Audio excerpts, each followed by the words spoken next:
Azizan Bakherben. Kurdiaktivistien teloittaminen on Iranissa lopetettava. Hyvät läsnäolijat, olemme kokoontuneet täällä kunnioittamaan kurdipoliittisia vankeja, jotka julmasti ja raakamaisesti on teloitettu ja hiirtetty väärin perustein Iranin islamilaisessa tasavallassa viime päivinä. Olemme osoittamassa mieltämme Iranin sortavaltaa vastaan, koska sen hallitus ja politiikka polkee ihmisoikeuksia.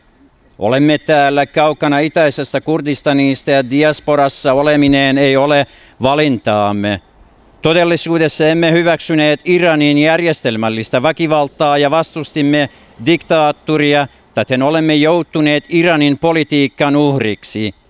Itäiseen Kurdistaniin ja muiden Iranin kansojen, etnisten ja vähemmistöjen, aktivistien ja äänessä olevien vankilatarinat, kidutussarjat, pakenemisketjut ja Iranin valtiollisen terrorismin uhrit kotimaassa ja ulkomailla antavat riittävästi todisteita ja aiheita koko maailmalle, mutta missä on kuulevaa korvaa? Itäisestä Kurdistanista saadut uutiset 10 vuosien varrella eivät ole muuttuneet positiiviseksi. Ne ovat olleet luonteeltaan surullisia ja kuvailevat vallassa olevan järjestelmän ja hallituksen epäinhimillistä ja väkivaltaista politiikkaa toisen ajattelijoita ja sananvapauden puolustajia vastaan. Iranin poliittinen järjestelmä Jumalan nimessä on tehnyt ja rikoksia maan kansalaisia vastaan. Maan vankilat ja vankittujen sarjateloitus- ja hiirtämistilanne ja hautausmaiden luonne kertovat kaikin tavoin ihmisoikeuksien huonosta ja vakavasta tilanteesta. Kurdeilla on kyseisessä maassa surullisin kohtalo, koska heitä monesti on sorrettu moninkertaisesti verrattuna maassa muihin asuviin etnisryhmiin. Kurdeja on vainottu ja edelleen vainotaan ja on yritetty kaikissa hallitsijamaissa ja erityisesti Iranissa pyyhkiä pois kokonaan keskustelutilanteestakin ja aiheestakin. Ihmisoikeuksien puolustaminen ja sananvapauden vaatiminen maassa viranomaisten ja poliittisten järjestelmän johtokunnan puolesta on tulkittu Jumalan, maan turvallisuuden ja kansan etujen vastaiseksi juonisuunnitelmaksi. Iranin takapajuisen järjestelmän ylläpitäjät ovat tarttuneet vallan kahvaan ja kutsuvat vallassa oleva järjestelmä ikuiseksi Jumalalta saaduksi lahjaksi, johon on tyydyttävä kritisoimatta ja kyseenalaistamatta. Itäinen Kurdistan on ollut Iranin vallankumouksen jälkeen eri tavalla armeijan hyökkäyksen kohteena. Tämä alue on maksanut kovan hinnan nykyiselle maan järjestelmälle ja vallankumouskaartit armeijan kanssa ovat joutuneet tekemään kansanmurhia. Iranin islamilaisen tasavallan aseelliset miehet ovat tehneet kaikenlaisia rikoksia kurdeja vastaan takertuen maan johtajan käskyihin ja väärin tulkintoihin islamilaisesta peruskirjasta ja muista teksteistä. Muistan itse, miten koulussa, kortteleissa, rajalla, kylissä Iranin asemiehet kovalla kädellä ja käyttäjän asetta ja peräasetta hyökänneet viattomien toisin ajattelijoiden ja vaikkapa tavallisten ihmisten kimppuun.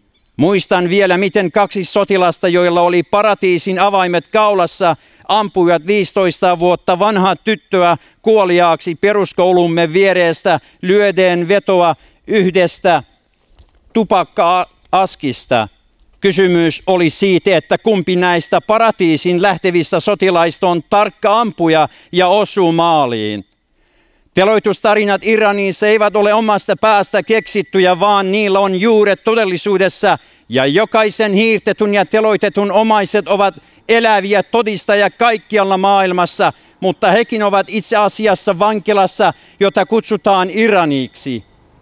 Alueelle ei pääse toimittaja eikä ole sananvapautta, jonka ansiosta vähintään annettaisiin tapahtumista tietoa kansalaisille ja ihmisoikeusorganisaatioille.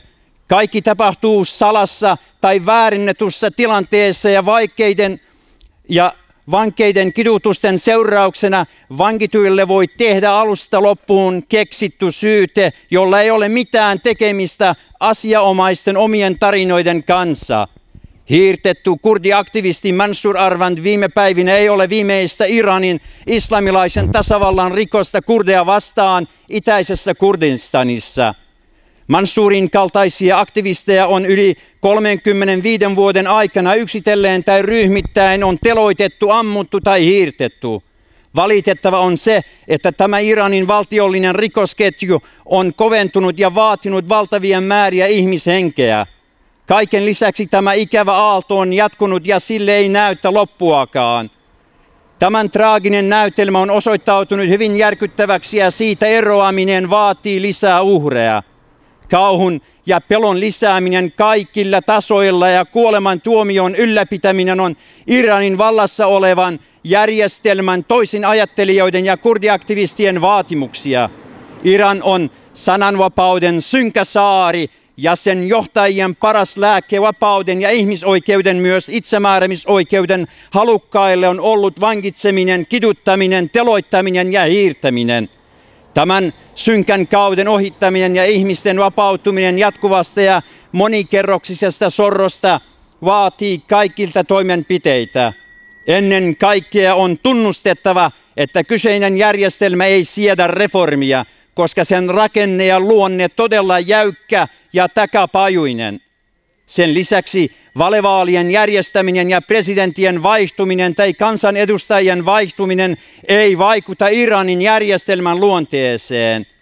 Tämän järjestelmän arkkitehdit, uskovaiset ja soturit ovat pitkään tunnustaneet edellä olevan asian ja osakin heistä tyytymättömänä irtisanoutunut sortuvan järjestelmän periaatteista ja suojaakseen itsensä vetäytyneet tappaavaan hiljaisuuteen. Iranin eri kansaryhmät, etniset ja vähemmistöt eivät vielä päässeet yhteisymmärryksen yhteistoiminnasta ja kaikkien maanpaossa olevat oppositioryhmät ovat hajanaisia ja kaukana todellisesta yhteistyöstä Iranin nykyjärjestelmää vastaan. Iranissa asuvat eri kansoihin kuuluvat joukkueet ja ihmiset eivät voi odottajien suurvaltapolitiikkaa muuttaa maan asioita ja politiikan luonnetta. Koko Iranin ja Persian historian kautta voi nähdä katkerana totuutena, että työtä tulevaisuuden ja paremman elämään ja demokratian eteen on hyvin vähän tehty. Nykyinen Iran on nähty kaksi epäonnistunutta vallankumousta, joiden molempien seurauksena maassa asuvat eri kansaryhmät ovat joutuneet tuskallisiin kausiin.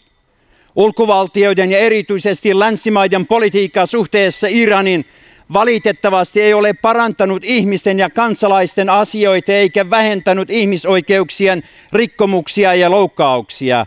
Yhdysvaltojen ja EUn politiikka käytännössä on linkittynyt oman taloutensa ja turvallisuutensa. Kaikki ponnistelut ja yritykset ovat suuntautuneet omien etujen saavuttamiseen. Iran rosvo-valtiona on käyttänyt tätä tilannetta hyväkseen ja taitavasti jatkanut omaa peliään.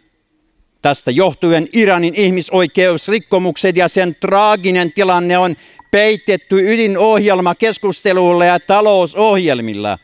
Kuten tiedämme, globalisoituvassa maailmassa asioilla on vaikutus ja seurausheijastus kauaskin.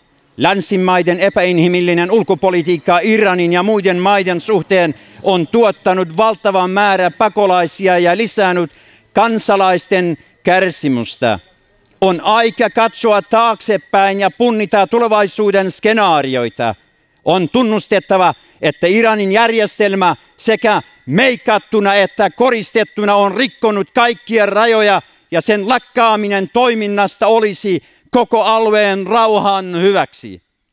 Tässä eniten itäinen Kurdistan on jäänyt yksin ja joutunut maksamaan kovan hinnan omien oikeuksiensa tavoittelemisesta. Karmeat muistot ja maisemat täältä alueelta raivostuttavat ihmistä ja ihmisuutta. Kymmenien tuhansien kurdisiviilien kuolemaa Iranin islamilaisen tasavallan asemiesten käsiin ja tuhansien poliittisten vankien teloitukset ja hiirtämiset kenttätuomioiden ja kuoleman lähettiläiden käskyin ovat yksinkertaisia esimerkkejä kurdien kansanmurhasta mullahien varjossa Iranissa. Tämän tragedian korjaaminen vaatii kurdeilta itäisessä Kurdistanissa yhteistyötä ja maanpaossa oppositioryhmien uudelleen uusien suunnitelmien ja toiminnan laatimista.